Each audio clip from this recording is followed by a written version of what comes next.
So I've been doing the carnivore diet now for just over 3 weeks, entered the 4th week as of Monday. I wanted to give you a bit of an update of exactly where I'm at, how I'm feeling, the changes that I've felt in my body, especially after coming off a 40-day Orthodox Easter fasting period. For those of you that don't know, for Orthodox Easter, we fast for 40 days leading up to Easter Sunday, where we abstain from pretty much everything that comes from an animal. There are a few exceptions. We can have seafood so long as it doesn't bleed, so mussels, calamari, prawns, things of that nature.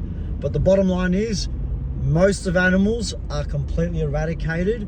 So I've gone on the complete opposite end of the spectrum.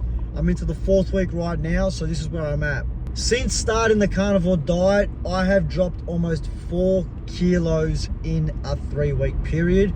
Most of it would have been from water weight, as I had a very, very high carbohydrate based diet in the Orthodox fasting period.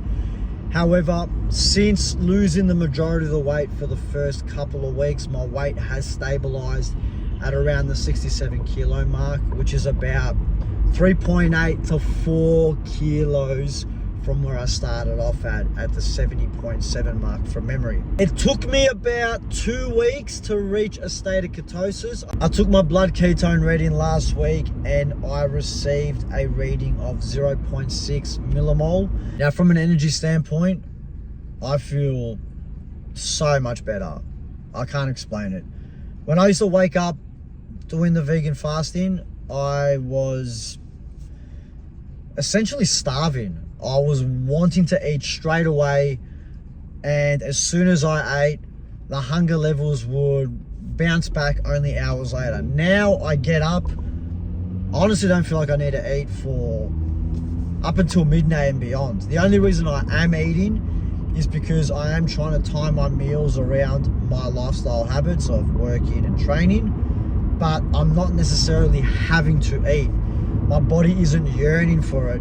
And the reason behind that is because when you are inducing so much carbohydrates, your leptin and ghrelin, which is your hunger hormones, are constantly tapping on and off, on and off, on and off. So your body is actually confused of when you're actually hungry or not.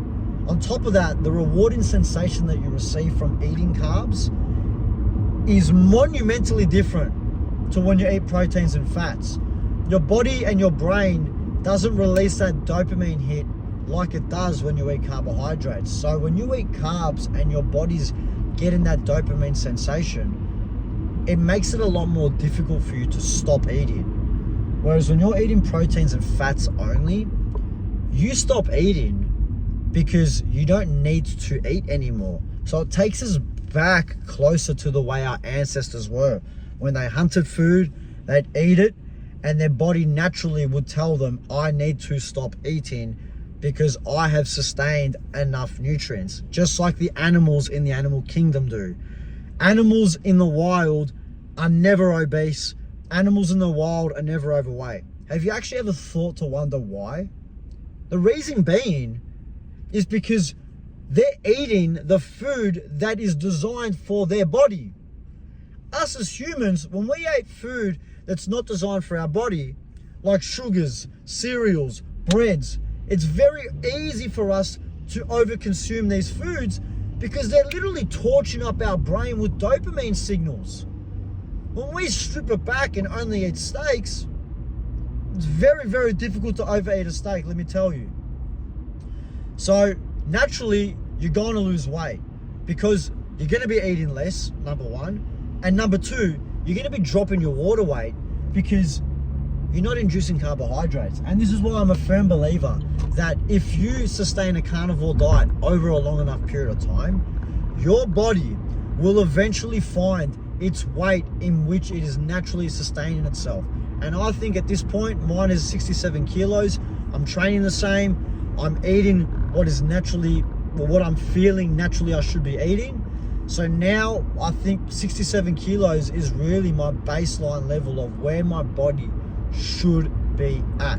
Another thing I want to point out, my libido significantly dropped when I was abstaining from animal fats. I would never wake up in the morning with an erection. Now, I can't explain it. I'm 33 years old right now. I feel like I'm a 16-year-old boy. That's the difference. Purely from eating carnivorously. On top of that, I have done my blood work. I'll make another video with comparison. I'll link it in the description. You can have a look where I've done comparisons of my blood work from being a vegan to being a carnivore. And the data in that explains every single thing that I'm telling you right now. It's monumental differences from a cholesterol standpoint, from a testosterone standpoint. The one difference that wasn't monumental was my inflammatory markers.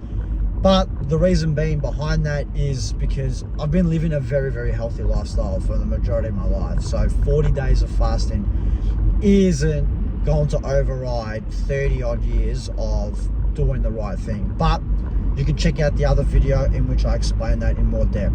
So look, I'm currently at 23, 24 odd days right now. I've entered my 4th week. I'll give you guys updates over the next week or two. If you want more day-to-day updates, be sure to check out my Instagram. I provide stories every day, videos every day on my updates, where I'm at. And if you want some more in-depth analysis of how I train my athletes, be sure to check out my Instagram. It's Chris Damars's Fit. I'll see you in the next one.